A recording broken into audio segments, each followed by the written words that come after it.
బాల్యం ప్రతి ఒక్కరి జీవితంలో ఓ అందమైన వరం, ఓ మధురమైన జ్ఞాపకం. తెలిసి తెలియని వయసులో మరిచిపోలేని ఆనంద క్షణాలు ఎన్నో.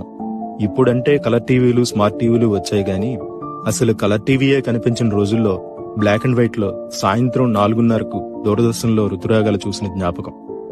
శుక్రవారం వచ్చే చిత్రలహరి కోసం వారమంతా ఎదురు చూసిన జ్ఞాపకం. హీరో ఎవరో తెలియని రోజుల్లోనే ఆదివారం వచ్చే తెలుగు సినిమా చూసి సంబరపడిన బాల్యం. తెల్లటి చొక్క, బొక్కలతో నిండిన నీలం నిక్కరు, కాళ్లకు చెప్పులు లేని రోజులు, బడిగంట ఎప్పుడు కొడతారా అని ఎదురు చూసిన క్షణాలు, అర్థం కాని ఉర్దూ వార్తలు, అర్థమే తెలియని మూగవార్తలు, ఇవే అప్పటి ఎంటర్టైన్మెంట్లు.